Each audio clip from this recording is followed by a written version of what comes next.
Does a text really contain everything that we need to interpret it?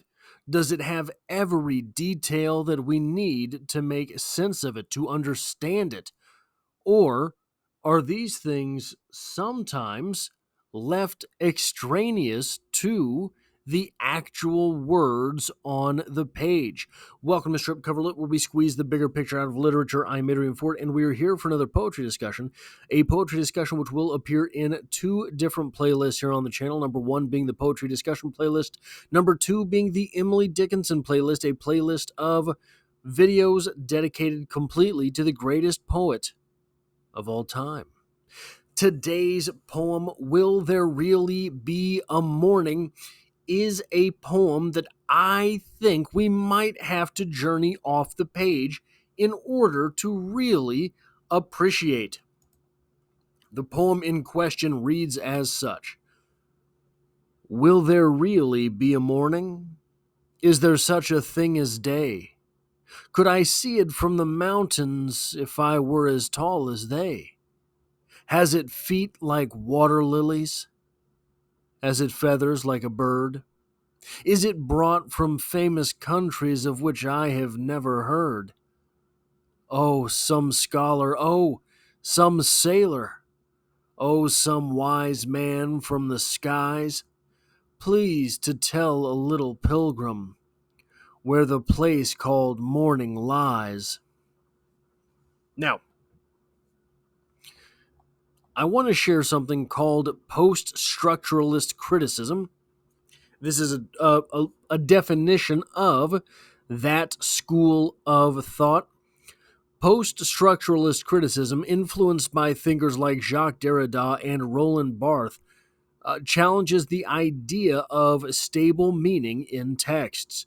It suggests that meaning is always deferred and unstable, and that texts contain gaps, contradictions, and ambiguities that resist straightforward interpretation.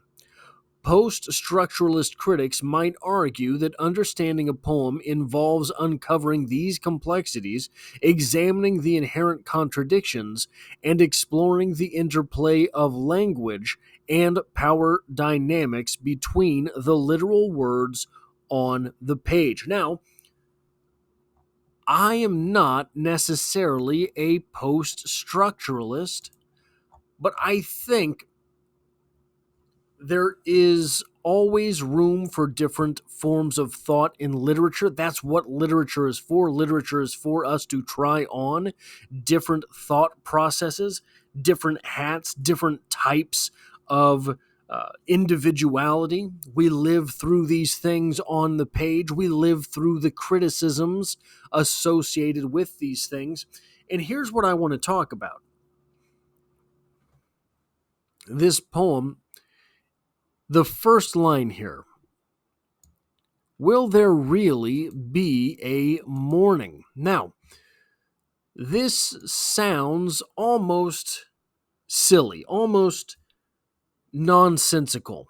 It sounds like something a child would say. I assure you, Emily Dickinson, her poetry is not childish. But what does this mean? Will there really be a morning? Is there such a thing as day? Could I see it from the mountains if I were as tall as they? We have to only take into account that our speaker here knows all these words. Our speaker here refers to himself as a little pilgrim. Our speaker here knows of scholars, knows of sailors, knows of wise men. Our speaker here knows of water lilies and birds and famous countries, even ones of which he has not heard, by the way.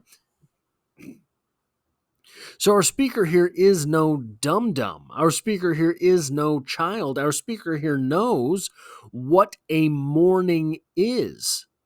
Our speaker here knows what daytime is, which seems to make this poem make even less sense. What's the purpose of these 2, 3, 4, 5, 6 questions to start this poem? Will there really be a morning? Is there such a thing as day? Could I see it from the mountains? Were eyes tall as they? Has it feet like water lilies? Has it feathers like a bird? Is it brought from famous countries of which I have never heard? These questions open this poem.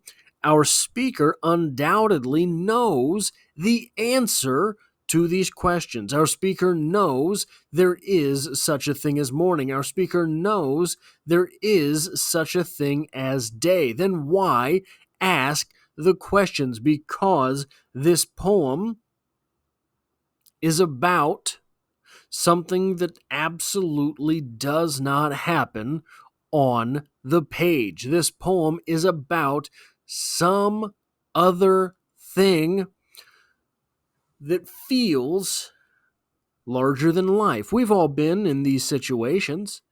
We've all had these occurrences pop up. Maybe you lose a relationship. Maybe you lose a loved one. Maybe you lose a job. All of a sudden, everything in the here and now feels so big, so monumental, so out of your control that it's difficult to come to terms with the fact, hey, in a couple hours, you're going to pass out, you're going to wake up, and most of these emotions are going to be gone, right? I was an angry young man, very angry, very much of the time. And it became a trick for me to just go to bed. Because in the morning, everything is maybe not better, but it doesn't feel so bad. I don't think that this practice would have sprung up in my life had earlier in my life I not had these same inclinations, had earlier in my life I not felt so often as if everything were so much bigger than me, as if everything were out of my control, as if the circumstance to every little thing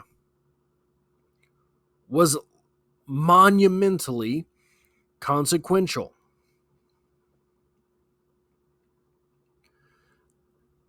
I had to grow out of that. It was not until reading this poem that I sort of flashed back to those days. I do not miss those days. I do not miss the days of feeling so powerless in my own life. I do not miss those days of just laying down to go to bed, no matter what the hour was. It could be 6 o'clock in the evening, and you go to bed because in the morning things won't be quite so difficult for you. If you lay there long enough, you'll pass out, right? Anyone who's been there knows that's the truth, knows that's the case. Almost undoubtedly, our author here, Emily Dickinson, knows this as well. In that way, this poem sort of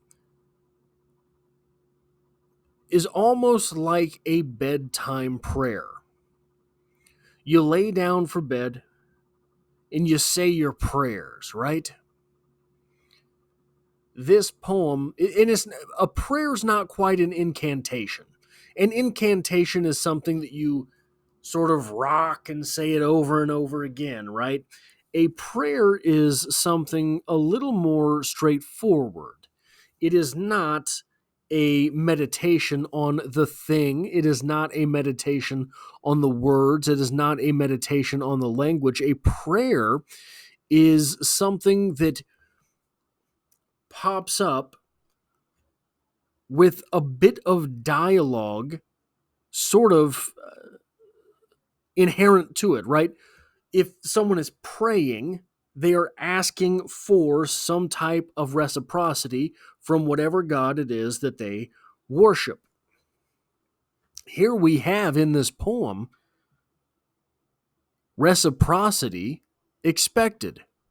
Here we have in this poem, this poem's not just someone saying something and assuming that it's true. It's a question. There are questions popping up. There are answers expected.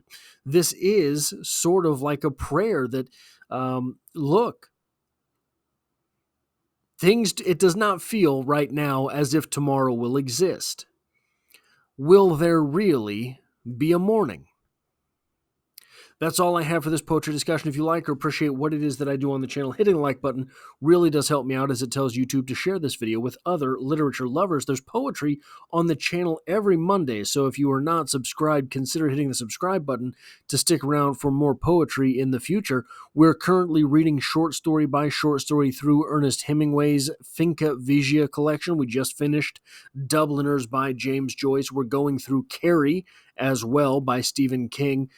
As well as The Great Gatsby. I promise.